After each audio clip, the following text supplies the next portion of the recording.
280번째예요. 280번째 부숫자인 흰벽자예요. 자, 흰백자의 흰의 기본형은 희다인데요. 이게 책과 관련되어 있죠? 희다라는 것이 뜻 자체가 책과 관련되어 있잖아요. 책이 구체적인 형태가 없어요. 구체적인 희다가 어떤 형태, 나무 목자의 나무는 나무 형태가 있고 물고기자의 물고기는 물고기 형태가 있는데 희다는 형태가 없잖아요.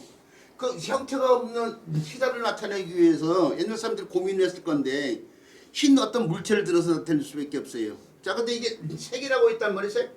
희다는 게 색이라고 하는데 이 글자의 뜻이 뭐예요? 빛색이잖아요. 빛색. 그러죠? 빛색. 그러니까 그 어떤 빛깔을 갖다 빛과 관련된 어떤 물체를 들 수밖에 없어. 이 희다를 나타내기 위해서는 이게 빛과 관련되기 때문에 흰빛과 관련된 어떤 물체인데, 자, 빛이라는 게 우리 주변에서 볼 수 있는 가장 흔하게 볼 수 있는 빛이 뭐가 있어요? 일단 햇빛이 있어요. 햇빛. 그러죠? 햇빛이 있고 또 햇빛은 낮에 세상을 밝혀줘. 밤에 세상을 밝혀주는 빛이 뭐예요? 불빛이죠. 불빛. 물론 달빛도 있지만은 불빛.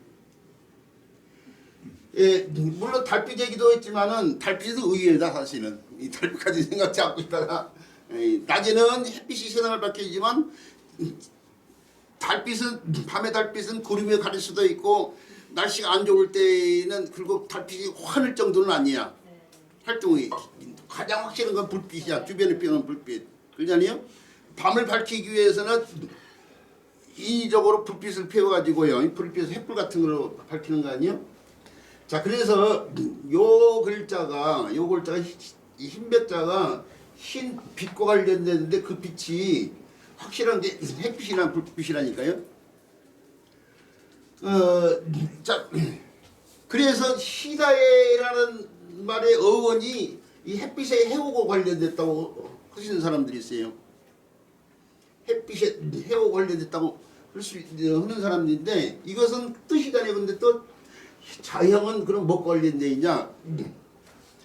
저도 한때는 흰벽자가 날일자 형태가 달렸으니까 마치 이게 희다라는 말도 해하고 관련돼 있고 여기 바탕이 되는 글자도 날일자를 바탕으로 하고 있으니까 날일자가 해에서 나온 글자니까 이게 해에서 나온 글자라고 생각을 했어요.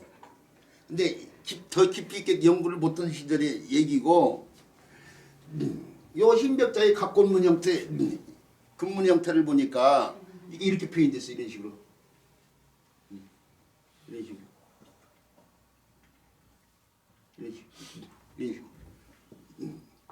이런 식이나 또는 뭐 이런 식으로요.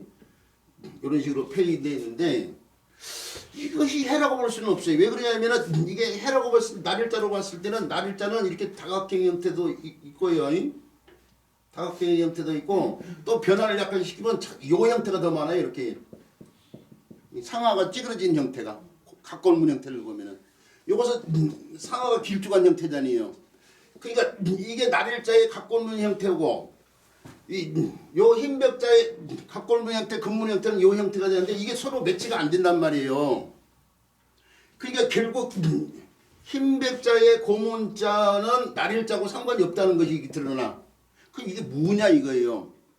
근데 여기에 우리가 빛 관련돼서 사람들이 많이 이용했던 게 낮에 햇빛, 밤에 불빛인데 불빛과 관련돼서 불과 관련돼서 한자에 불동주라는 글자가 있어요. 불동주. 이 불똥이 뭐냐면 작은 불덩이를 말하는 거예요. 작은 불덩이를 말하는데 그 불똥주자의 근문 형태를 보면 요 형태하고 딱 매치가 돼요. 이렇게.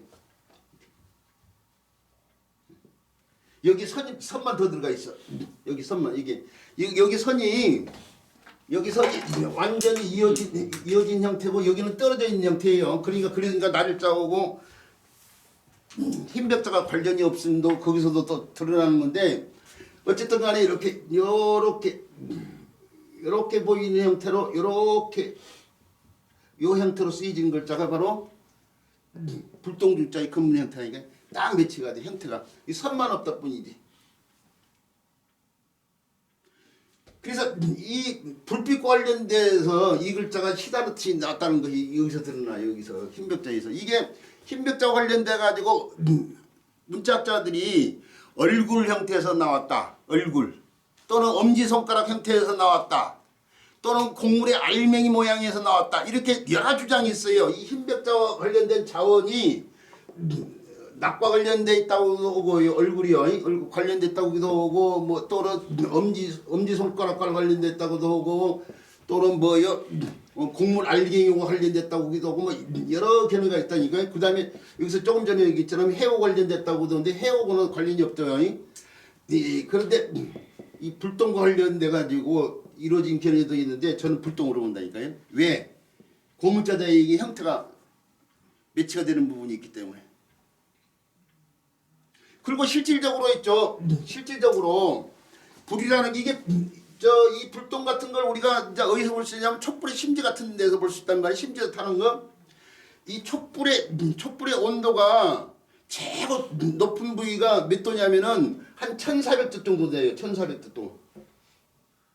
우리가 이 용광로에 있죠. 용광로에 샘물을 녹일 때에 샘물을 볼 때 새가 1535도에서 녹아요.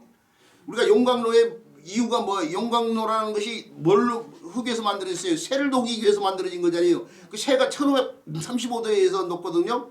그러면 이제 0도에서부터 1535도 이상을 올려야지 새가 녹는단 말이에요. 근데 이렇게 온도가 올라갈수록 용광로의 샘물의 색깔이 바뀌어요. 맨 처음에는 어떻게 적색이에요. 적색. 붉은색.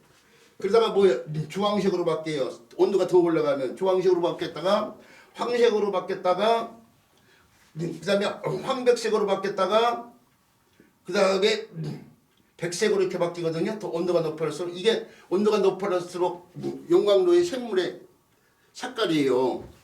색깔인데 바로 적색에서 주황색, 황색, 그 다음에 황백색, 그 다음에 백색 이렇게. 근데 이게 이 심지에서도 1400쪽 정도 되면 이게 불빛에서 밤에 빛나는 불빛에서 한 800도 정도 되거나 한 1000도 정도 되면은 적색으로 보이다가 주황색이나 황색이나 한 1200도 정도에서 보이는 색깔이고 그 다음에 1400도 정도 되면은 백색으로 바뀐단 말이에요.